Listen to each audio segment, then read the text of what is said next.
Il y a un comté dans l'ouest du Nebraska où l'on parle encore de l'été 1996 au silo à grains, au restaurant et à la foire du comté. Pas parce qu'il s'est passé quelque chose de remarquable avec la météo, bien que le temps, en ce mois de juillet, ait été aussi difficile que quiconque l'ait connu depuis longtemps. Pas à cause des prix, de la politique ou de l'une des 100 choses dont les fermiers parlent lorsqu'ils se rassemblent et échangent les nouvelles de la saison. On en parle à cause de ce qui s'est passé au passage de Lander Creek le matin du 17 juillet, lorsqu'une foreuse de 55 tonnes est tombée dans le ruisseau. Les ingénieurs venus l'examiner ont dit la même chose de 4 manières différentes. Qu'elle était perdue, que le sol était trop mou pour supporter une grue de récupération, que le lit du ruisseau était trop instable pour toute machine assez lourde pour faire le travail, que les seules options étaient d'une récupération partielle des composants, de déclarer le châssis irrécupérable et de faire venir de nouveaux équipements. Ils ont dit tout cela d'une voix très assurée, avec des chiffres très précis. Ils l'ont dit comme les ingénieurs disent les choses quand ils ont fait les calculs et que les calculs leur ont dit ce qu'ils soupçonnaient déjà. Et puis, un homme nommé Cleet Warford a conduit son tracteur à vapeur Case de 1933 sur la route de comté à 4 miles à l'heure et n'a rien dit du tout. Ceci est l'histoire de ce qui s'est passé ensuite. Mais pour comprendre ce qui s'est passé ensuite, il faut remonter au début. Pas au début de ce matin de juillet, mais au début de Cleet Warford et de la machine qu'il conduisait. Parce qu'un homme et une machine qui sont ensemble depuis 63 ans ne sont pas deux choses distinctes. Ils ne sont qu'une seule chose. Et on ne peut pas comprendre ce qu'une seule chose fait sans comprendre d'où elle vient. Laissez-moi vous parler de Cleet Warford. Cleet est né en 1922 dans le comté de Dawson, au Nebraska. Il était le deuxième fils d'un cultivateur de blé nommé August Warford qui avait colonisé le corps de section de la famille en 1904. La terre était plate, sèche et productive les bonnes années et cruelle les mauvaises. Et dans les années 1930, il y eut plus de mauvaises années que de bonnes. Cleet a grandi pendant la Grande Dépression et le Dust Bowl, qui dans l'ouest du Nebraska n'était pas un événement historique, mais une condition quotidienne. Un ciel brun, du sable entre les dents, et le désespoir particulier de voir la terre végétale que votre père avait retournée de ses propres mains s'envoler vers le Kansas. August Warford a survécu à la dépression, comme la plupart des fermiers du Nebraska qui y ont survécu, en possédant entièrement son équipement, en maintenant sa dette aussi proche de zéro que la saison le permettait, et en réparant tout lui-même parce qu'il n'y avait pas d'argent pour que quelqu'un d'autre le répare. August avait un dicton que Cleet a entendu si souvent dans son enfance qu'il a cessé de sonner comme un dicton et a commencé à sonner comme la météo. Il disait « Une machine que tu peux réparer est une machine que tu possèdes.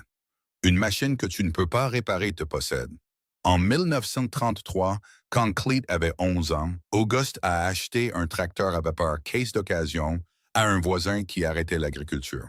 Le voisin l'avait acheté neuf en 1921 et l'avait utilisé pendant 12 ans pour battre le blé, arracher les souches et faire les gros travaux que les chevaux ne pouvaient pas gérer et que les premiers tracteurs à essence n'étaient pas assez puissants pour accomplir. Il le vendait parce que sa vue avait baissé et qu'il ne pouvait plus gérer en toute sécurité une chaudière à vapeur vive. Il en voulait 300 $. August en a payé 280 en espèces provenant du compte de la récolte et a ramené la machine à la maison. Le tracteur à vapeur Case n'était pas une conception nouvelle en 1933. La vapeur avait été la force dominante dans l'agriculture des années 1880 aux années 1910, avant que les tracteurs à essence ne la rendent obsolète pour la plupart des usages. Mais obsolète pour la plupart des usages ne signifiait pas obsolète pour tous les usages. Et les hommes qui connaissaient la puissance de la vapeur comprenaient quelque chose que l'ère de l'essence et du diesel n'avait pas encore démenti. C'est-à-dire que pour certains types de travaux, des travaux qui nécessitaient une force soutenue contre une charge qui ne voulait pas bouger, la vapeur n'était pas seulement adéquate, la vapeur était supérieure. Le case qu'August a acheté était évalué à 110 chevaux à la poulie et produisait entre 16 000 et 20 000 livres de force de traction à la vitesse de la marche. Il pesait d'environ 22 000 livres, fonctionnait au charbon et à l'eau et avait été construit par des hommes qui s'attendaient à ce qu'il dure 50 ans s'il était correctement entretenu. En 1933, il avait 12 ans et ne montrait aucun signe de vieillissement qu'un entretien approprié ne pouvait corriger. August l'entretenait correctement. Cleet a appris à l'aider à l'âge de 11 ans et à 14 ans. Il effectuait lui-même la plupart de l'entretien. Il vérifiait les tubes de fumée, le ciel de foyer, les raccords de vapeur et le calage des soupapes. Les 100 petites attentions qu'une chaudière à vapeur vive exigeait pour rester sûre et productive. Il a appris à allumer la chaudière à froid, ce qui prenait 2 heures et une séquence spécifique d'étapes qui devaient être effectuées dans le bon ordre. Il a appris à lire le manomètre comme les autres garçons apprennent à lire un thermomètre comme une simple déclaration de fait qui vous disait ce que vous deviez savoir. À l'âge de 18 ans, Cleet connaissait ce moteur mieux qu'il ne connaissait quoi que ce soit, à l'exception de la terre sur laquelle il reposait. Il l'a utilisé pendant les années de guerre lorsque l'essence était rationnée et les pièces pour les tracteurs à essence impossibles à trouver. Il l'a utilisé pendant les années 1950, alors que ses voisins passaient au diesel et lui disaient qu'il était en retard sur son temps. Il l'a utilisé pendant les années 1960, 70 et 80, le maintenant en état de marche avec des pièces qu'il usinait lui-même dans l'atelier derrière la grange à matériel. Avec l'aide d'un chaudronnier à la retraite de Lexington, qui avait travaillé avec la vapeur toute sa carrière, était heureux d'avoir quelqu'un qui s'en souciait encore. En 1996, Cleet Warford avait 74 ans et le moteur à vapeur Case en avait 75. Tous deux fonctionnaient encore. Tous deux travaillaient encore. Et aucun d'eux n'avait un intérêt particulier pour les opinions des gens qui disaient que les vieilles choses devraient être mises à la retraite. Laissez-moi vous parler de ce qui a amené la foreuse à Lander Creek. La Platte Valley Energy Company avait mené une série de forages d'exploration de gaz naturel dans le comté de Dawson au printemps et à l'été 1996. La géologie de l'ouest du Nebraska avait montré des formations prometteuses en profondeur. La société avait engagé une entreprise de forage de Cheyenne dans le Wyoming pour réaliser une série de puits d'essai dans tout le comté. Il s'agissait d'une unité montée sur camion, une National 65E de 1991, qui reposait sur un châssis de camion lourd personnalisé et pesait, entièrement équipé, environ 55 tonnes. Le superviseur de la foreuse était un homme nommé Gary Elkins. Gary avait 43 ans, travaillait dans le forage pétrolier et gazier depuis 20 ans et dirigeait son opération avec l'efficacité particulière d'un homme qui a passé sa carrière à déplacer des équipements lourds dans des endroits difficiles et à les en sortir. Il était bon dans son travail. Il était doué pour lire les conditions du sol, choisir les voies d'accès et calculer les limites de charge sur les routes non pavées et les passages de ruisseaux. Il était bon dans presque tout ce qu'il faisait. Il n'était pas doué pour lire le type particulier de fond de ruisseau du Nebraska, qui se présente comme un sol solide le matin et devient tout autre chose l'après-midi, lorsque la nappe phréatique monte avec la chaleur estivale. Le matin du 17 juillet, Gary a traversé le gué de Lander Creek, que la route de comté utilisait comme passage à basse eau. Il avait traversé ce gué avec des véhicules une douzaine de fois cet été-là. Il avait conduit des véhicules plus légers et des véhicules plus lourds, et il n'avait jamais eu de problème. Le gué était un passage à fond de gravier, peu profond, peut-être 18 pouces d'eau en basses eaux estivales, avec ce qui semblait être une base de gravier ferme. Ce que Gary ne savait pas, ce que les cartes routières du comté n'indiquaient pas, et ce pourquoi la Platte Valley Energy Company n'avait payé personne pour le déterminer, c'est que la base de gravier du gué de Lander Creek avait une épaisseur d'environ 8 pouces. Elle reposait sur une couche d'argile bleue qui était, en juillet, saturée au point d'avoir la capacité portante du beurre chaud. La foreuse a parcouru les 3/4 du gué avant que l'essieu avant ne perce le gravier. Puis le châssis entier s'est enfoncé en biais dans le lit du ruisseau, tandis que l'argile en dessous cédait sous 55 tonnes d'acier, de moteurs diesel et d'équipements de forage. La foreuse ne s'est pas renversée, elle s'est enfoncée, lentement, avec un bruit de grincement et une grande résistance hydraulique de la suspension du châssis qui tentait de compenser. Jusqu'à ce que le châssis repose sur le lit du ruisseau, que les roues soient enfouies jusqu'au moyeu dans l'argile bleue et que la foreuse n'aille plus nulle part. Dites-nous dans les commentaires de quelle partie du monde vous regardez cette vidéo. Si vous avez aimé cette vidéo, merci de mettre un j'aime et de rester avec nous. Et n'oubliez pas de vous abonner à notre chaîne pour ne pas manquer notre prochaine vidéo. Gary Elkins se tenait sur la rive du ruisseau et regardait sa foreuse. Puis il a appelé la société de forage à Cheyenne. Puis il a appelé Platte Valley Energy. Puis il a appelé deux sociétés de grues, une à Kearney et une à Grand Island. Les deux ont envoyé des représentants pour examiner la situation. Les deux sont revenus avec la même réponse. La grue assez grande pour soulever une foreuse de 55 tonnes d'un lit de ruisseau devrait s'installer sur la rive. La rive de Lander Creek était composée de la même argile bleue qui avait avalé la foreuse. Toute grue assez lourde pour faire le travail s'enfoncerait avant de pouvoir déployer ses stabilisateurs. La route d'accès était une route de comté avec une limite de poids de 8 tonnes par essieu. Les grandes grues pesaient une 16 tonnes par essieu. Vous détruiriez la route avant de mettre la grue en position. La société Kearney Crane a envoyé un ingénieur qui a passé 3 heures à prélever des échantillons de sol et à faire des calculs.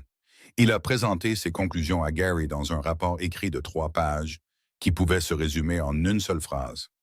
La foreuse se trouve dans un endroit d'où elle ne peut être récupérée par aucune grue mobile actuellement, en service dans cette région, sans d'abord stabiliser la rive avec des matériaux de remblai, construire une route d'accès temporaire capable de supporter les charges paresseuses de la grue et attendre que les sols de la rive du ruisseau durcissent. Un processus qui prendrait un minimum de 3 semaines dans des conditions optimales et plus longtemps compte tenu de la nappe phréatique estivale actuelle. L'expert en sinistre de la compagnie d'assurance de la société de forage est arrivé le 19 juillet. Il a parcouru le site avec Gary, l'ingénieur de Kearney et le représentant de Platte Valley Energy, et a pris des photographies sous 6 angles. Puis il s'est assis dans sa voiture pendant un long moment, examinant ses documents de police d'assurance. Puis il est sorti et a dit ce que les experts en sinistre disent lorsque les calculs sont contre la récupération. Il a dit que la foreuse pouvait être déclarée perte totale à sa valeur de remplacement, moins la dépréciation, moins la franchise, moins le coût de l'enlèvement des composants qui pouvaient être extraits à la main.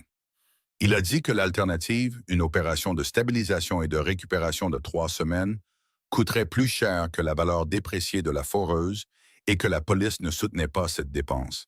Gary Elkins n'était pas un homme qui pleurait devant les experts en sinistre, mais il se tenait au bord de Lander Creek l'après-midi du 19 juillet, regardant une machine dont il avait pris soin pendant 4 ans. Il ressentit l'impuissance particulière d'un homme qui a épuisé toutes les options et les a toutes trouvées fermées. La foreuse était dans le ruisseau depuis 48 heures. Elle était sur le point d'y rester beaucoup plus longtemps ou d'être déclarée perte totale. Et puis Norma Kessler, qui cultivait le corps de section du côté est de Lander Creek et dont la famille était voisine des Warford depuis 1918, a mentionné Cleet. Si c'est la première fois que vous regardez cette chaîne, bienvenue. Les histoires que nous racontons ici parlent des hommes et des machines qui ne figurent pas dans les manuels d'ingénierie. Elles parlent du savoir qui se transmet dans les granges et les remises de matériel plutôt que dans les salles de classe. Si c'est le genre d'histoire que vous voulez continuer à entendre, abonnez-vous maintenant et vous ne manquerez rien de ce qui arrive. Pour ceux d'entre vous qui sont là depuis un moment, vous savez comment ça se passe. Continuons. Norma est mentionné Cleet à Gary le soir du 19 juillet, à la clôture entre sa propriété et la route d'accès au ruisseau où Gary se tenait, observant le niveau du ruisseau depuis 1 heure. Elle a dit « Vous connaissez Cleet Warford ?» Gary a dit qu'il connaissait le nom. Un vieux fermier du nord du Comté. Norma a dit « Ouais, il a un moteur à vapeur. » Gary a dit qu'il était sûr que c'était très intéressant. Norma a dit « Pas une réplique, pas une pièce de musée, une case de 1933 fonctionnelle au charbon. » Il s'en sert. Gary la regarda. Il dit « Madame, j'ai une foreuse de 55 tonnes dans un lit de ruisseau. Un tracteur à vapeur ne va pas m'aider. » Norma a dit « Vous avez des ingénieurs qui vous ont dit que rien ne vous aiderait. Vous devriez peut-être demander un deuxième avis à quelqu'un qui sort des choses de ce ruisseau depuis 60 ans. » Gary a dit qu'il appréciait la suggestion. Norma a dit « Le numéro de Cleet est dans l'annuaire du comté. Il répondra à la 2e sonnerie parce qu'il est toujours dans l'atelier. » Gary est retourné à son camion et s'est assis un moment. Il avait un rapport écrit d'un ingénieur agréé lui disant que la récupération n'était pas réalisable dans la fenêtre de l'assurance. Il avait un expert prêt à traiter une demande de perte totale. Il avait une foreuse qui s'enfonçait progressivement plus profondément dans l'argile bleue à chaque heure qui passait. Il a trouvé l'annuaire téléphonique du comté dans sa boîte à gants. Il a trouvé Warfordham C. Il a composé le numéro. Cleet a répondu à la deuxième sonnerie. Laissez-moi vous parler de cet appel téléphonique, car c'était le genre de conversation qui n'a lieu qu'entre un homme désespéré et un homme qui ne l'est pas. Gary s'est présenté et a expliqué la situation. Il a décrit la position de la foreuse, les conditions du sol, les évaluations de la société de Grew, la situation de l'assurance. Il a donné à Cleet toutes les informations qu'il avait. Il l'a fait non pas parce qu'il attendait une solution, mais parce qu'il n'avait rien à perdre en passant l'appel et que l'alternative était de retourner à Cheyenne et de remplir des papiers. Cleet a écouté sans interrompre. Quand Gary a eu fini, il y a eu une pause au bout du fil. Cleet a dit « À quelle profondeur la foreuse est-elle enfoncée ?» Gary a dit que le châssis était sur le lit du ruisseau, les roues enfouies jusqu'au moyeu. Environ 18 pouces d'immersion du côté aval. Cleet a dit « Dans quelle direction est-elle orientée? Est-elle perpendiculaire au courant ou en biais? » Gary a dit qu'elle était inclinée d'environ 15 degrés, le nez légèrement en aval. Cleet a dit « Comment elle arrive du côté sud? » Gary a dit que c'était de la même argile bleue que du côté nord, mais que la pente était un peu moins raide et qu'il y avait un banc de gravier s'étendant sur environ 30 pieds dans le ruisseau depuis Skate Drive. Cleet a dit « Le banc de gravier a une capacité de charge plus élevée que l'argile.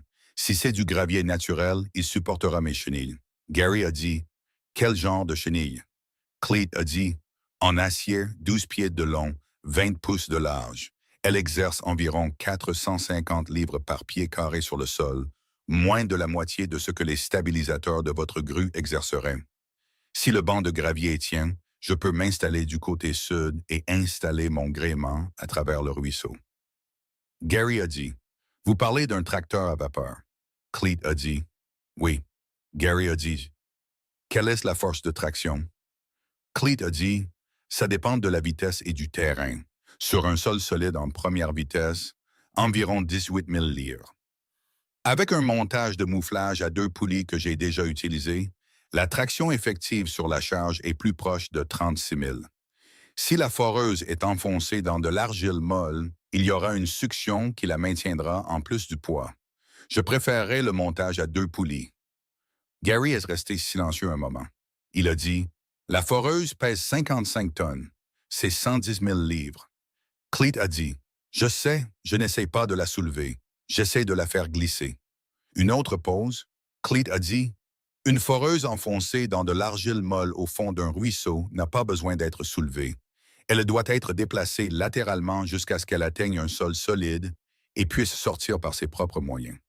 Si la transmission de votre foreuse est intacte, une fois que je l'aurai mise en mouvement et que les roues trouveront du gravier, elle pourra avancer seule sur les 20 ou 30 derniers pieds. » Gary a dit « La transmission est intacte. La foreuse est opérationnelle. Elle est juste posée sur un matériau qui ne supporte pas les pneus. » Cleet a dit « Alors, nous ne parlons pas d'une récupération complète, nous parlons de la désembourber. Ce sont des problèmes différents. » Gary a dit « Pouvez-vous le faire? » Cleet a dit « Je viendrai voir ça demain matin et je vous le dirai. » Il était là à 6h45. Laissez-moi vous parler du matin du 20 juillet, car la façon dont Cleet Warford regardait un problème était différente de la façon dont les ingénieurs, avec leur porte-bloc, regardaient le même problème, et la différence est importante. L'ingénieur de Kearney avait passé 3 heures à prélever des échantillons de sol. Il avait un pénétromètre, un jeu de tubes Shelby et un manuel de géotechnique avec des tables de charge. Il avait calculé la capacité portante de la rive sud à 4 décimales près et avait déterminé qu'elle était inadéquate pour la grue qu'il avait en tête. Cleet Warford est passé 2 heures à marcher. Il a parcouru la rive sud pendant 45 minutes, pas avec des instruments, mais avec ses pieds, sentant le sol à travers les semelles de ses bottes de travail, appuyant fort son talon par endroits et observant comment le sol réagissait, trouvant le banc de gravier et le parcourant sur toute sa longueur, testant ses bords, localisant l'endroit où la composition du gravier changeait et où l'argile commençait à dominer. Il lisait le sol dans le comté de Dawson depuis 63 ans. Il n'avait pas besoin d'un pénétromètre pour lui dire ce que le sol faisait sous ses pieds. Puis il est entré dans le ruisseau. L'eau était jusqu'aux genoux et froide même en juillet. Il a pataugé jusqu'à la foreuse, a posé ses mains sur le châssis et a poussé dans 4 directions. Il a appuyé son pied contre l'argile à côté de la roue enterrée et a senti comment elle bougeait. Il a regardé l'angle du châssis. Il a regardé le courant autour du nez de la foreuse. Il a regardé les dépôts de gravier au fond du ruisseau entre la position de repos de la foreuse et la rive sud. Puis il est sorti du ruisseau et s'est tenu au bord du banc de gravier pendant un long moment sans rien dire. Gary Elkins se tenait à côté de lui. L'expert en sinistre était là, gardant une distance respectueuse. 2 membres de l'équipe de Gary Ettendom et Norma Kessler étaient venus de sa ferme parce qu'elle observait Lander Creek depuis 60 ans elle-même et voulait voir ce que Cleet en pensait. Cleet a dit, « Le banc de gravier tiendra ma machine. La pression au sol est dans la tolérance. » Gary a dit, « Vous êtes sûr? » Cleet a dit, « Je l'ai mise sur paire. » Gary a dit, « Et le fond du ruisseau entre la foreuse et la rive, si je dois faire glisser la foreuse latéralement sur le fond. » Cleet a dit, « Il y a du gravier naturel sur environ 8 à 10 pouces de profondeur sur la majeure partie. L'argile est en dessous. Si je peux mettre la foreuse en mouvement, les pneus rouleront sur le gravier. La clé est de la faire démarrer. La succion de l'argile sur un châssis de véhicule enterré est une charge réelle. Une fois qu'elle se libère, cette succion diminue rapidement. Gary a dit, « Comment brisez-vous la succion? » Cleet a dit, « On ne le fait pas vite. C'est l'erreur que les gens font. Une force rapide casse les chaînes et brise le gréement, et ne déplace toujours pas la charge parce que la succion est plus forte que la force de pointe que vous pouvez générer en un à-coup. On brise la succion avec une pression soutenue, lente, constante, inébranlable. L'argile prend du temps pour se libérer. Il faut lui donner du temps informationnel. » L'expert en sinistre a dit, « Combien de temps? » Cleet le regarda pour la première fois. Il dit, « Le temps qu'il faudra. » Il l'a dit comme un homme dit quelque chose de si évident qu'il est légèrement surpris qu'on le lui demande. Il a regardé de nouveau la foreuse. Il a dit, « Je peux avoir le case ici cet après-midi. Je devrais installer le gréement pendant la nuit et nous commencerons à tirer demain matin. » Gary a dit, « De quoi avez-vous besoin de notre part? » Cleet a dit, « 2 choses.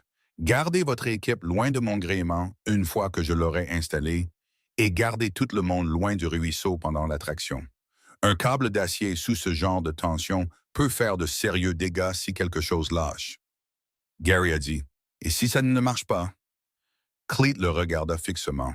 Il dit, « Alors vous ne serez pas dans une pire situation que maintenant, et ça vous aura coûté un après-midi. » Il est retourné à sa ferme pour aller chercher le case. Laissez-moi vous parler du tracteur à vapeur Case, car c'est la machine au centre de cette histoire, et vous devez comprendre ce qu'elle était avant de pouvoir comprendre ce qu'elle a fait. Le tracteur à vapeur Case qu'August Warford a acheté en 1933 avait été construit à Racine, dans le Wisconsin, en 1921 par la J.I. Case Threshing Machine Company.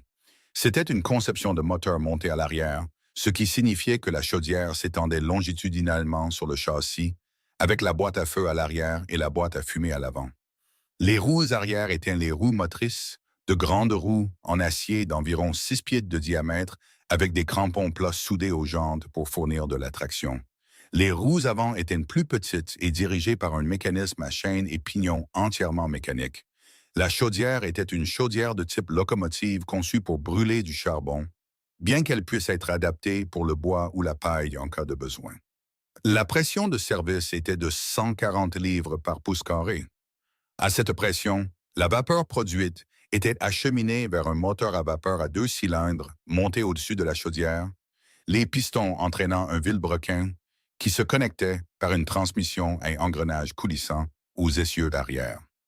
La chose essentielle à propos d'un moteur à vapeur, la chose que Walter Hardig avait expliquée à l'entrepreneur routier du comté de Fayette, la chose que Arlen Meyer avait expliquée à l'entrepreneur de pont du comté de Carroll, la chose que chaque homme qui avait déjà travaillé avec la vapeur savait et que la plupart des gens qui n'avaient jamais travaillé avec la vapeur ne comprenaient pas, était ceci. Un moteur à vapeur produit son couple maximal à 0 tours par minute. Un moteur diesel, Un moteur à essence, tout moteur à combustion interne produit une puissance proportionnelle à sa vitesse. Le couple augmente avec le régime jusqu'à un pic, puis diminue. Si vous chargez un moteur diesel assez lourdement pour le faire caler, vous n'obtenez rien. Le moteur s'arrête et la charge gagne. La vapeur est différente. La vapeur est un gaz en expansion qui pousse contre un piston. À 0 tours par minute, avec le piston en fin de course et la soupape fournissant de la vapeur vive à pleine pression de chaudière, la force sur le piston est à son maximum absolu. Plus le moteur tourne lentement, plus la vapeur est de temps pour pousser. Plus la charge est lourde, plus le moteur tourne lentement. Plus le moteur tourne lentement, plus il tire fort. Un moteur à vapeur ne cale pas sous charge. Il ralentit et en ralentissant, il devient plus fort. C'est la physique qui rend un moteur à vapeur de 110 chevaux capable de faire un travail qu'un diesel de 300 chevaux ne peut pas faire. La puissance est un taux de travail, force fois vitesse. Lorsque la vitesse approche de zéro, la puissance devient non pertinente. Ce qui compte, c'est la force seule, une force soutenue, constante, patiente, et c'est précisément ce que la vapeur fournit. Cleet Warford avait compris cela depuis l'âge de 14 ans. Il avait arraché des souches avec le case qu'aucun tracteur de la ferme ne pouvait bouger. Il avait traîné un mur de hangar à machine effondré sur 300 pieds de gelé en janvier 1961, alors que la température était de 12 degrés en dessous de zéro et que le tracteur diesel ne voulait pas démarrer. Il avait déplacé une fondation de silo à graines en béton en 1974 que l'entrepreneur disait inamovible sans grue. Il avait fait toutes ces choses non pas parce que le case était la machine la plus puissante disponible, mais parce que c'était le bon type de puissance pour le travail, soutenue, patiente, imparable. Dites-nous dans les commentaires de quelle partie du monde vous regardez cette vidéo. Si vous avez aimé cette vidéo, merci de mettre un j'aime et de rester avec nous. Et n'oubliez pas de vous abonner à notre chaîne pour ne pas manquer notre prochaine vidéo. Il a allumé la chaudière à 1 heure de l'après-midi le 20 juillet. À 3 heures, il avait de la pression. À 4 heures, il était sur la route de Comté en direction du sud vers Lander Creek à 4 miles à l'heure, l'échappement soufflant dans la chaleur de l'été, les roues d'acier sonnant sur le gravier, la fumée montant droit dans l'air calme de juillet. Il se déplaçait à travers le comté de Dawson comme quelque chose d'une autre époque, parce qu'il était d'une autre époque, et le comté le regardait passer. 3 voitures ont ralenti pour le suivre à une distance respectueuse. Un fermier labourant un champ du côté et de la route a éteint son tracteur et a regardé jusqu'à ce que le case soit hors de vue. Un garçon à vélo a roulé à ses côtés pendant un demi-mile avant que la route ne tourne et qu'il ne puisse plus suivre. Cleet n'a remarqué aucun d'entre eux. Il regardait la route devant lui, sentait la machine sous lui et écoutait la chaudière comme il l'avait écoutée pendant 63 ans, lisant ses sons, ses rythmes et la note particulière que prenait l'échappement lorsque la pression était bonne et que la machine était heureuse. Il est arrivé sur le site de Lander Creek à 5h30. Gary Elkins l'attendait, ainsi que les 2 représentants de la société de grue qui avaient été sur le site plus tôt cette semaine-là. Ils avaient entendu parler du moteur à vapeur et étaient revenus pour le voir. Leurs expressions, alors que le case descendait la route d'accès et s'installait sur le banc de gravier, étaient dans l'ordre où elles sont apparues, sceptiques, incertaines, et quelque chose qui aurait pu être les premiers stades d'une préoccupation professionnelle. Cleet a positionné le moteur sur le banc de gravier à 90 pieds de la foreuse coincée et a fermé l'accélérateur. Il est descendu et a parcouru le fond du ruisseau une fois de plus, cette fois avec une barre d'armature qu'il a enfoncée dans le lit du ruisseau à intervalles réguliers pour sentir la profondeur et la consistance de la couche de gravier sous l'eau. Il est resté dans le ruisseau pendant 30 minutes, se déplaçant lentement, sentant, lisant. Quand il est sorti, il a déchargé son gréement du traîneau de ravitaillement qu'il avait remorqué derrière le case. 2 poulies de mouflage, chacune évaluée à 40 tonnes, 160 pieds de câbles d'acier de 3/4 de pouce, une chaîne de débardage, des maillons en acier forgés aussi épais que le pouce d'un homme, vieille de 60 ans et aussi solide que le jour où elle a été fabriquée, 4 piquettes d'ancrage, des sections de rails de chemin de fer qu'il a enfoncées dans la rive sud à l'aide du marteau à vapeur du case, 2 de chaque côté de l'endroit où il prévoyait de faire passer le câble. Il a installé le gréement pendant la nuit, non pas parce que le gréement était si compliqué, bien qu'il ne soit pas simple, mais parce que Cleet Warford croyait que le gréement devait être fait à la lumière du jour. Vérifier à la lumière du jour, puis vérifier à nouveau avant que quoi que ce soit ne soit mis sous tension. Il a placé la première poulie de mouflage contre les piquets d'ancrage sur la rive sud. Il a fait passer le câble du tambour du case à travers cette poulie et à travers le fond du ruisseau jusqu'à une deuxième poulie qu'il a enchaînée directement au châssis vent de la foreuse, enroulé autour du membre structurel le plus lourd qu'il pouvait atteindre et sécurisé avec 2 chaînes d'étranglement dans des directions différentes pour que la traction soit répartie plutôt que concentrée. Le câble revenait ensuite de la deuxième poulie à un point d'ancrage mort enterré dans la rive derrière le case. 2 poulies, un avantage mécanique de 2 pour 1. Les 18 000 livres de force de traction du case, multipliés par 2 grâce au montage de Palan, délivraient 36 000 livres de force soutenue au châssis de la foreuse. 36 000 livres n'étaient pas suffisantes pour soulever 55 tonnes. Ce n'était pas le but. C'était suffisant pour faire glisser 55 tonnes à travers de l'argile saturée une fois la succion brisée. Et briser la succion n'était pas une question de force maximale. C'était une question de force patiente et soutenue, appliquée aussi longtemps que nécessaire. Cleet a vérifié le gréement aux premières lueurs du 21 juillet. Il l'a vérifié à nouveau à 6h30. Il a allumé la chaudière à 5 heures et avait de la pression à 7 heures. Il est monté sur la plateforme du case et a regardé son manomètre. 138 livres par pouce carré. Il en voulait 140. Il a ajouté du charbon dans la boîte à feu et a attendu. Le matin avait attiré une foule. Norma Kessler était là. Gary Elkins était là avec toute son équipe. Les 2 représentants des grues étaient là. L'expert en sinistre était là. Un photographe du Lexington Clipper était venu parce que quelqu'un avait appelé le journal, et un groupe de fermiers et leurs familles des environs étaient venus parce que le mot s'était répandu dans le comté de Dawson que Cleet Warford allait sortir une foreuse de Lander Creek avec le vieux Case, et c'était quelque chose pour lequel on ne restait pas à la maison. Il y avait peut-être 70 personnes sur la rive sud lorsque Cleet a ouvert l'accélérateur. Laissez-moi vous parler des 27 minutes suivantes, car c'est le temps que ça a pris.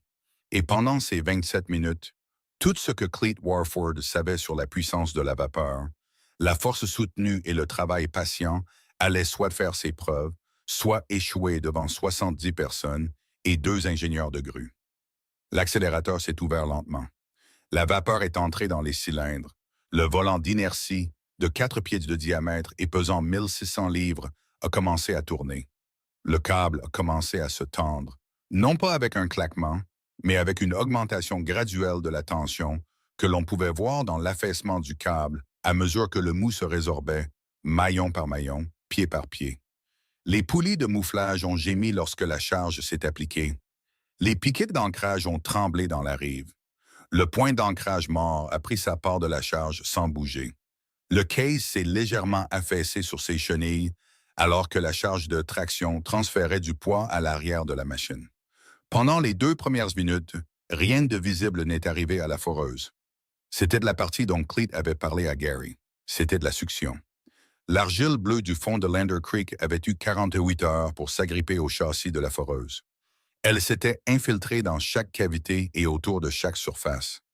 Elle tenait la foreuse comme une main tient une ventouse contre un drain, avec l'obstination particulière de la pression atmosphérique et du contact intime. Pour briser cette emprise, il fallait une force soutenue appliquée dans le temps. Pas un à-coup, pas une poussée, une traction régulière, implacable, patiente. Le case l'a fourni. L'échappement soufflait une fois par seconde. Le volant d'inertie tournait. La vapeur poussait. Le câble vrombissait à une fréquence que l'on sentait dans son sternum. Les poulies de mouflage peinaient. Et dans le lit du ruisseau, invisible pour tous ceux qui regardaient, l'argile commençait, très lentement, à se libérer. À 2 minutes et 40 secondes, un son est venu du lit du ruisseau. Un son profond, bas, liquide. Quelque part entre un grognement et un hoquet aspirant. Le son de l'argile relâchant son emprise sur une surface enfouie. Ce n'était pas un son spectaculaire. C'était presque subtil. Mais chaque personne sur la rive l'a entendu et l'a compris, comme les gens comprennent les sons qu'ils attendaient. La foreuse a bougé. Pas beaucoup. 6 pouces de mouvement latéral, le nez se déplaçant légèrement vers la rive sud. Mais 6 pouces, c'était tout, car 6 pouces signifiait que la succion avait été rompue. Cleet a senti la charge changer sur le case. Il l'a senti à travers le siège et à travers l'accélérateur. Le léger relâchement de la résistance qui lui a dit que le plus dur était fait. Il n'a pas changé l'accélérateur. Il a maintenu la traction exactement où elle était, régulière, patiente, constante. La foreuse a de nouveau bougé. Un pied, puis 2 pieds. Le châssis se soulevant légèrement alors que les roues trouvaient du gravier au lieu de l'argile sous elle. Gary Elkins, debout sur la rive, a dit quelque chose qui s'est perdu dans le bruit de la foule, mais que l'homme à côté de lui a plus tard décrit comme un seul mot prononcé très doucement. Le genre de mot que les hommes disent quand quelque chose en quoi ils avaient cessé de croire commence à se réaliser. À 5 minutes, la foreuse avait bougé de 8 pieds. Le nez était en eau moins profonde. Les pneus avant touchaient le gravier. À 9 minutes, Gary est descendu de la rive, a pataugé dans le ruisseau et a fait signe à son opérateur de démarrer le moteur de la foreuse. Le diesel a démarré et a pris au deuxième essai. Il était resté dans un ruisseau pendant plus de 4 jours et il a démarré au deuxième essai parce que Gary Elkins entretenait son équipement comme Cleet Warford entretenait le sien, c'est-à-dire avec soin, constance et la compréhension qu'une machine bien traitée vous le rendra bien quand vous en aurez besoin. Les roues motrices arrière de la foreuse ont mordu dans le gravier, tandis que le case continuait de tirer.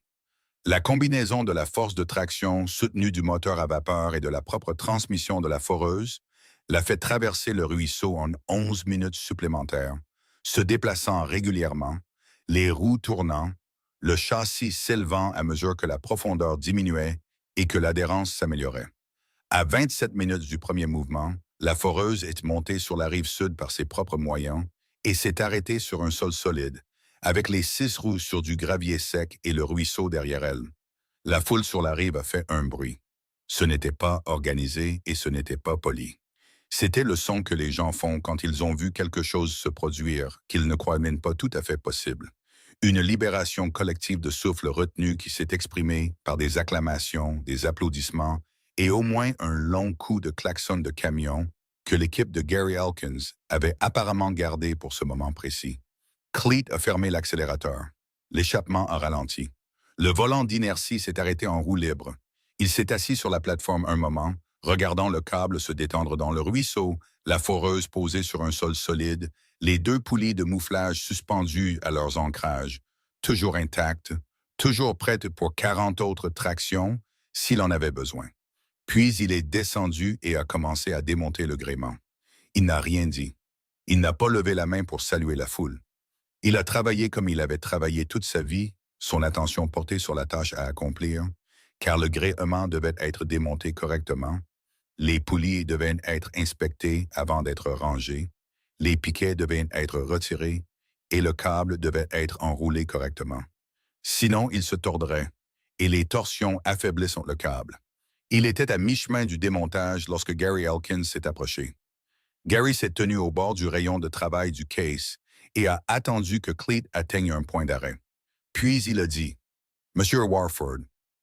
Cleet l'a regardé, Gary a dit « J'avais 2 évaluations d'ingénieur et un expert en sinistre qui me disaient que cette foreuse était une perte totale. » Cleet a dit « Je sais ». Gary a dit « Comment saviez-vous que ce n'était pas le cas ?» Cleet a enroulé une autre longueur de câble avant de répondre. Il a dit « Il essayait de la soulever. Il pensait aux grues, à la capacité de levage et aux charges des stabilisateurs. C'est la bonne façon de penser si vous avez besoin de soulever quelque chose. Mais votre foreuse n'avait pas besoin d'être soulevée.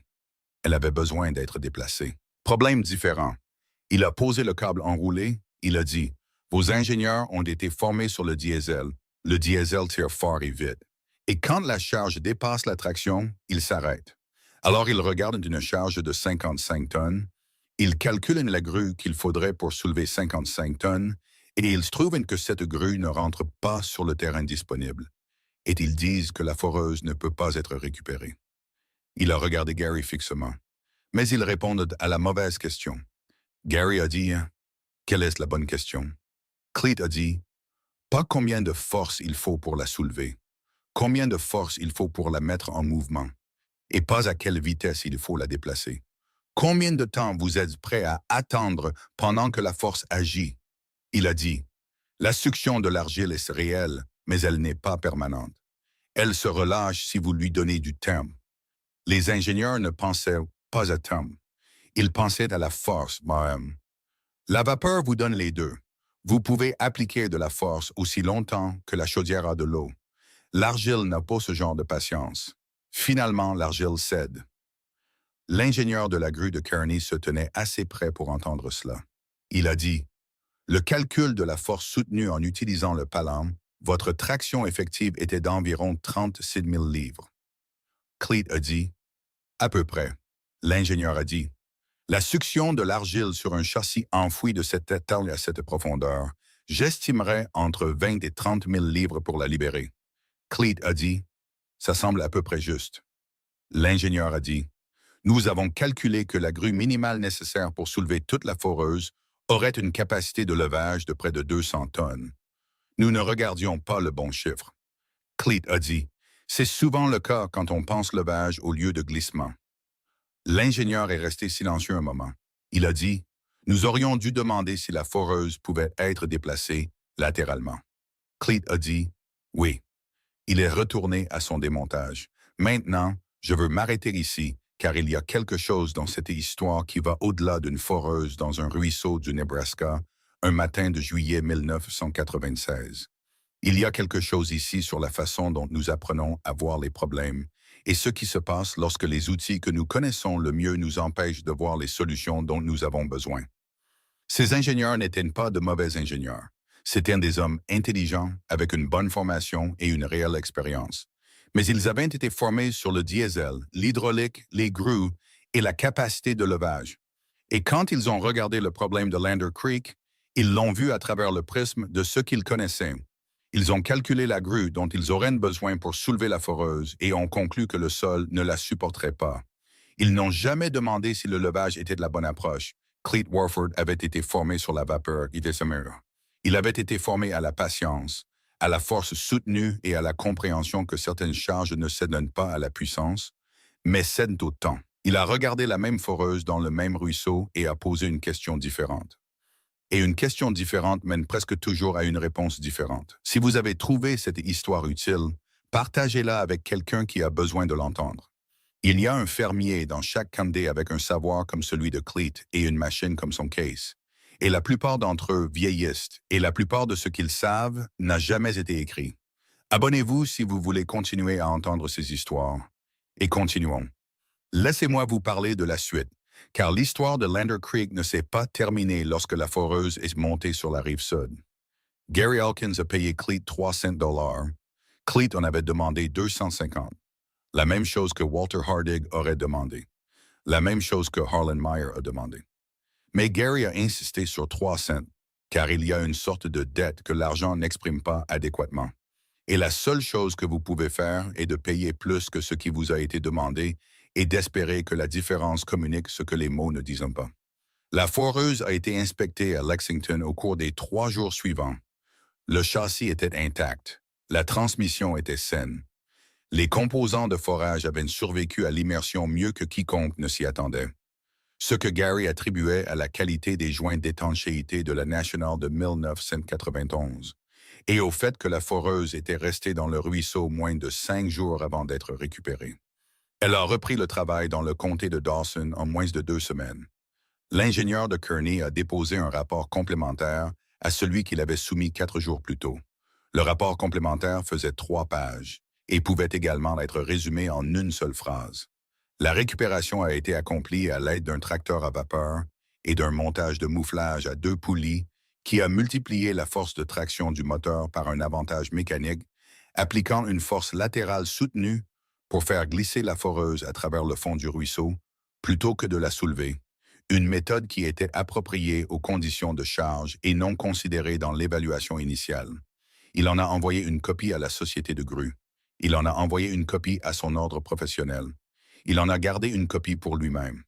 Il a dit plus tard que c'était une des 3 pages les plus instructives qu'il ait écrites en 20 ans d'ingénierie géotechnique. Cleet a ramené le case chez lui à 4 miles à l'heure, de la même manière qu'il l'avait amené à travers la soirée d'été, l'échappement soufflant régulièrement, la fumée montant droit dans l'air calme. Il s'est arrêté à l'allée de Norma Kessler en chemin et elle est venue à la clôture. Elle a dit, « J'ai entendu dire que ça a marché. » Il a dit, « Ça a marché. » Elle a dit, « Je savais que ça marcherait. » Il a dit, « Je pensais que ça marcherait. Il y a une différence. » Elle a ri. Il a continué sa route, il a éteint la chaudière en rentrant chez lui de la bonne manière, en laissant la pression s'échapper par la soupape de sécurité, en laissant la température baisser progressivement, en suivant la séquence d'arrêt. Dites-nous dans les commentaires de quelle partie du monde vous regardez cette vidéo. Si vous avez aimé cette vidéo, merci de mettre un j'aime et de rester avec nous. Et n'oubliez pas de vous abonner à notre chaîne pour ne pas manquer notre prochaine vidéo. La manière que son père lui avait enseigné, et la manière qu'August lui avait enseigné, et la manière que Carl, le chaudronnier de Lexington, avait confirmé comme étant correcte quand Cleet avait 19 ans et apprenait à la dure qu'une chaudière à vapeur a des opinions sur la façon dont elle doit être traitée. Il a vérifié les tubes de fumée le lendemain matin. Il a graissé les guides de chenil. Il a vérifié le calage des soupapes au toucher, comme il l'avait vérifié pendant 63 ans, et a fait un petit ajustement à la soupape d'admission du côté gauche qui était légèrement déréglée depuis 2 mois. Il a noté les interventions dans le carnet qu'il gardait sur l'étagère au-dessus de l'établi, le même carnet qu'il tenait depuis 1958, des entrées de son écriture qui étaient un enregistrement de chaque heure de fonctionnement du case, de chaque réparation qu'il avait reçue et de chaque travail qu'il avait accompli. L'entrée du 21 juillet 1996 disait « Lander Creek, récupération de foreuse, montage à 2 poulies, 27 minutes du mouvement à la rive, pression de la chaudière maintenue entre 138 et 142 partout. Calage de la soupape gauche, petit ajustement après. La machine a bien fonctionné. » C'était tout. Pas de drame, pas de célébration, juste le compte-rendu d'un travail accompli et d'une machine entretenue. Laissez-moi vous parler des années qui ont suivi, car Cleet Warford a utilisé le case pendant encore 11 saisons après Lander Creek. Il l'a utilisé pour la foire du comté chaque été, comme il l'avait toujours fait. Il l'a utilisé pour les gros travaux à la ferme, arrachant des poteaux de clôture, déplaçant des silos à grains et la souche occasionnelle que le tracteur diesel ne pouvait pas bouger. On l'a appelé 2 autres fois pour des travaux de récupération, une fois pour une moissonneuse-batteuse qui avait traversé un étang gelé en février 2001, et une fois pour une grande tête d'irrigation en béton qui s'était affaissée et devait être repositionnée en 2004. Les 2 fois, il a été appelé après que d'autres équipements ayant été essayés et jugés inadéquats. Les 2 fois, il est arrivé, a évalué le problème, a installé son gréement et a fait le travail sans cérémonie et sans échec. En 2007, alors que Cleet avait 85 ans, il a pris une décision qu'il avait repoussée pendant 3 ans. Il a décidé que ses mains n'étaient plus assez fiables pour gérer en toute sécurité une chaudière à vapeur vive. L'arthrite qui rongeait ses doigts depuis une décennie avait progressé au point qu'il ne pouvait plus toujours sentir si une vanne était complètement fermée ou si un raccord était correctement serré. Et un homme qui ne peut pas sentir ses raccords n'a rien à faire à opérer une chaudière à vapeur à 140 livres par pouce carré. Il a appelé son neveu, un homme nommé Dean Warford, qui cultivait une section dans le comté de Keith et qui avait grandi autour du case et le connaissait bien. Il a dit, « Dean, j'ai besoin que tu viennes chercher la machine. » Dean est venu un samedi. Ils ont passé la matinée à passer en revue chaque système, chaque vanne, chaque jauge, chaque raccord de sécurité, Cleet expliquant et Dean écoutant comme Cleet avait écouté August 67 ans auparavant. La passation a duré 4 heures. Cleet a dit, « Ton arrière-grand-père l'a acheté en 1933. Je l'ai utilisé depuis 1951. Ça fait 56 ans. Elle a donné tout ce qu'on lui a jamais demandé. » Dean a dit, « Qu'est-ce que tu veux que j'en fasse? » Cleet a dit, « Utilise-la. Ne la laisse pas inactive. Une machine inactive régresse. Elle a besoin de tourner pour rester en bon état. » Dean a dit, « Je l'utiliserai. » Cleet a dit, « Et garde le carnet. » Il parlait du carnet d'entretien sur l'étagère, celui avec 60 ans d'entrée de son écriture. Dean l'a pris avec la machine. Cleet Warford est décédé en 2012 à l'âge de 90 ans. Il avait cultivé le comté de Dawson pendant 68 ans. Il avait utilisé le moteur à vapeur Case pendant 56 d'entre eux. Il avait sorti des choses d'endroits que les évaluations d'ingénierie disaient impossibles, non pas parce qu'il était contrariant ou parce qu'il se méfiait des ingénieurs, mais parce qu'il comprenait quelque chose que les évaluations d'ingénierie ne considéraient pas toujours. C'est-à-dire que le bon outil pour un travail donné n'est pas nécessairement l'outil le plus moderne, ni le plus puissant, ni l'outil qui apparaît dans le manuel de géotechnique avec les tables de charge les plus rassurantes. Le bon outil est celui qui correspond à la nature du problème, et certains problèmes exigent plus de patience que de puissance. Le Case est maintenant dans le comté de Keith. Dean l'allume 2 fois par an, pour la foire du comté et pour un festival du patrimoine que la Société historique du comté de Keith organise depuis 15 ans. C'est la machine la plus impressionnante de l'exposition à chaque fois, non pas à cause de son âge, bien que son âge soit remarquable, n'est pas à cause de son histoire, bien que son histoire soit considérable, mais parce que Dean allume la chaudière et fait tourner le moteur sous charge, et tous ceux qui regardent comprennent d'une manière qu'une exposition statique ne peut transmettre, que cette machine n'est pas une relique. C'est un outil de travail. Elle est prête. Le carnet d'entretien que Cleet a tenu de 1958 à 2007 est sur l'étagère de l'atelier de Dean. Il a été rejoint par un deuxième carnet que Dean a commencé en 2007 et qu'il continue de remplir depuis. L'entrée la plus récente datait du printemps précédent. Une brève note sur un joint de soupape qui devait être remplacé et la pression de la chaudière maintenue lors du dernier allumage. 2 carnets, 68 ans d'entrée entre eux. Le témoignage d'une machine, des hommes qui l'ont conduite, du travail qu'ils lui ont demandé de faire et de la manière dont elle a répondu. Laissez-moi vous demander quelque chose alors que nous arrivons à la fin de l'histoire, et je veux que vous y réfléchissiez sérieusement car ce n'est pas une question rhétorique. Quand avez-vous pour la dernière fois vu un problème et immédiatement cherché la solution la plus puissante disponible? Quand avez-vous pour la dernière fois supposé que plus de chevaux étaient de la réponse? Plus de capacité? Plus de technologie? Plus moderne? Plus cher? 2 sociétés de grues ont regardé une foreuse de 55 tonnes dans un ruisseau du Nebraska, ont calculé la grue qu'il faudrait pour la soulever, ont conclu que le sol ne supporterait pas assez de grues et ont écrit un rapport disant que la récupération n'était pas faisable. Elles ont cherché la solution la plus puissante qu'elles connaissaient et l'ont trouvée inadéquate. Cleet Warford a regardé la même foreuse et a posé une question différente. Pas combien de force pour la soulever, mais combien de patience pour la déplacer.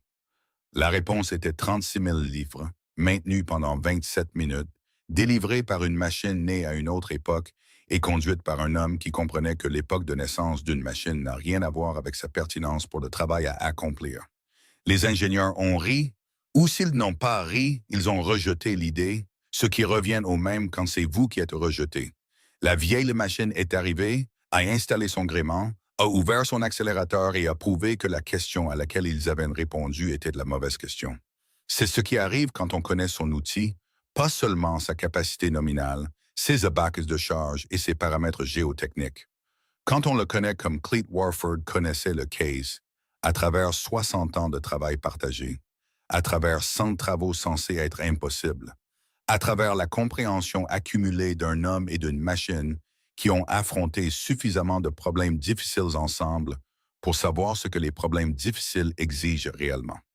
La foreuse travaille quelque part dans la Platte Valley ou au-delà. Le ruisseau coule toujours à Lander Creek, bas en été et plein au printemps. Le banc de gravier où Cleet a garé le Case est toujours là, bien que personne qui passe en voiture sur la route de comté ne sache ce qui s'y est passé un matin de juillet 1996. Mais dans les comtés de Dawson et de Keith, parmi les fermiers qui étaient là et les enfants qui en ont entendu parler par les fermiers qui étaient là, on raconte encore l'histoire du matin où les ingénieurs ont dit que la foreuse était perdue et où le vieil homme a allumé son moteur à vapeur et n'a rien dit. Il n'avait pas besoin de dire quoi que ce soit. Le Case l'a dit pour lui. C'est ça, avec les machines qui fonctionnent à la patience. Elles ne font pas de promesses, elles ne publient pas de rapports, elles n'expliquent pas à l'avance ce qu'elles vont faire. Elles commencent simplement le travail et elles continuent de faire le travail Et elles ne s'arrêtent pas tant que le travail n'est pas terminé ou que la chaudière n'est pas à sec. Et en 63 ans de travail ensemble, Cleet Warford n'a jamais laissé la chaudière s'assécher. Si cette histoire a signifié quelque chose pour vous, partagez-la. Les hommes qui s'aiment ce que Cleet savait vieillissent. Les machines qu'ils utilisent tiennent le coup. Et le savoir qui vit entre ces hommes et ces machines est du genre qui doit être transmis en personne dans les granges et les remises de matériel, et à côté des chaudières fumantes les matins d'été, où il disparaît.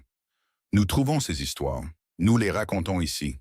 Abonnez-vous si vous voulez continuer à les entendre.